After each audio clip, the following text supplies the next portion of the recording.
A resident of Masafer, Yatta, a rural area in the southern Hebron hills of the West Bank, 46-year-old Muhammad Abu Sabha says that since the beginning of the year, the Israeli army has demolished his property 3 times. Israel's High Court has now rejected residents' appeal against an eviction. This is land belonging to the West Bank, and we have proofs issued by the Israeli civil administration in our names that the ownership of the land belongs to us. Yet they want to displace us from here on the pretext that this is a military area. Abu Sabha says he was born and raised here and has lived here with his family for decades. The father of 5 girls and a boy admits, while a court ruling didn't order their eviction, Israel can forcibly expel them at any time.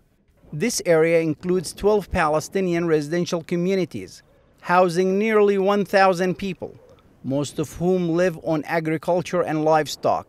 Israel justifies its actions by saying it plans to use the area as firing zone to train its military. But Palestinians contend that the real reason is to clear away Arab residents and strengthen Israel's grip on more Palestinian territory in the West Bank.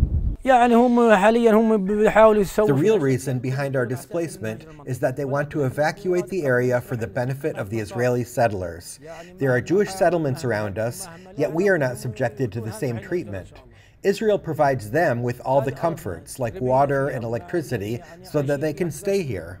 But the Israeli military says the Supreme Court fully accepted the State of Israel's position and ruled that the petitioners were not permanent residents of the area. Adding, the court also noted that the petitioners rejected any attempted compromise offered to them. End of quote. Abu Sabha's mother, Wadha, told the media line that the threat of eviction takes its toll on the family. It's very difficult when I sit alone and watch the rubbles and our belongings scattered all over.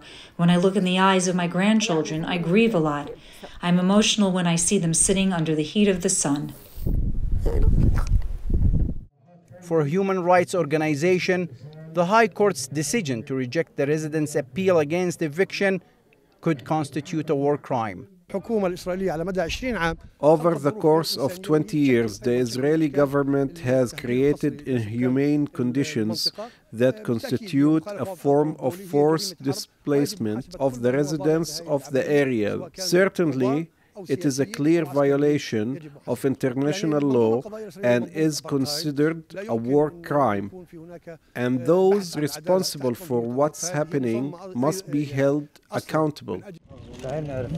Although the new court ruling expires the residents' legal avenues, Abu Sabha nevertheless reiterates his refusal to leave his home. This is our land. We were raised in it, and we live in it.